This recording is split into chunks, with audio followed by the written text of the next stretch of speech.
Actors in their own play. What does this mean? It's a term that's often used to describe people with autism. People with autism often struggle to identify other people's feelings and what's happening to them. They act like they're the lead in a play and that all the other people around them are simply set pieces moving towards their goal. If that's how they feel, how do we improve that? Well, helping them to build skills around perspective taking, identifying what the needs of others are and why they might feel that way, can help them develop skills to be able to interact with them in ways that are healthy and so they can socialise and make friends. It's important that for us to be able to communicate and work with people that we learn these skills so that we can develop them and be successful.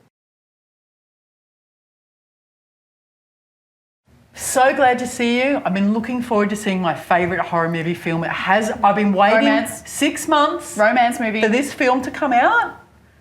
And you agreed to come with me and we're going to go and see it. You didn't say horror movie. You know I hate horror movies so much.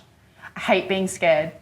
You know I hate being scared. It's fiction. No, it's still scary because I have to go home and experience the scary later. But being scared's a really good feeling. No, I hate that feeling. Romance movies are good. My romance movies are dumb. Horror movies are dumb. I'm not going to go see it with you. Oh. So, what's the cost of not having perspective skills?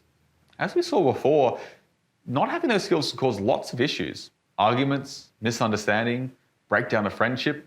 It's important that we identify what's the cost.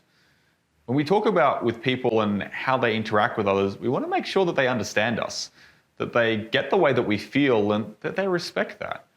It's important that we understand that other people might have different opinions and that that's okay. People might have negative opinions about us if we can't understand the way that they feel. We might lose those opportunities. We might have a great opportunity at a workplace that we've lost because we simply can't understand why the boss wants us to do something or why it's important that we show up on time. It might impact the way that our friendships continue to develop. Someone that's very close with that we've been friends for years might no longer want to be friends with us if we can't understand why they're upset at something that we've done. What about mum and dad? They're our most important support givers that we have. It's important that we understand that sometimes they might struggle with us and why they do. It helps us learn what we need to do to help improve our relationships and be successful in one of the ones that we do develop. And make sure that we can succeed at work, make sure that we can maintain and build new friendships, and make sure that we can keep the relationships that matter to us, mum, dad, partner, healthy and successful.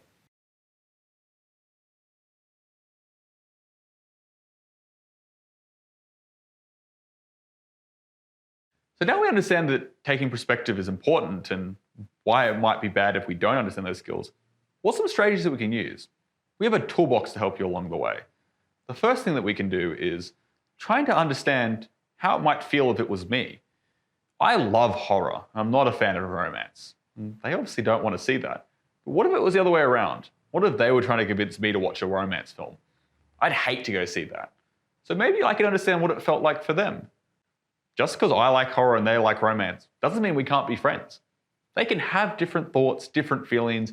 Lots of people have different things they like, and that's okay. It's important to remember not to argue. They don't have to like the things that you do. Arguing with them won't make them change their mind, but it will upset them. So it's important that we understand that. Talking about those things is a great way that we can understand that. They might not like horror, and you might not like romance, but you both might like comedy. If we talk to each other and understand each other's perspectives, we might come to a different conclusion.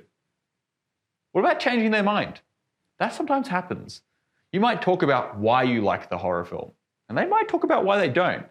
You might find a horror film that has a bit of what both of you like, a bit of romance and a bit of horror that you both can agree on. But remember, just because it's okay to change your mind doesn't mean you should try and force it to them. Don't try and make them do the thing that you want to do. Remember that you don't have to have the same interests to be friends with someone. You can like different things. The important thing is that we understand what we do like and what we don't like, and that we can listen to each other so that we can resolve any problems that we have and move forward. These friendships matter to us, so we want to make sure that we support them. Same with our families. Just because we don't understand why someone feels some way doesn't mean that we shouldn't respect the way they feel.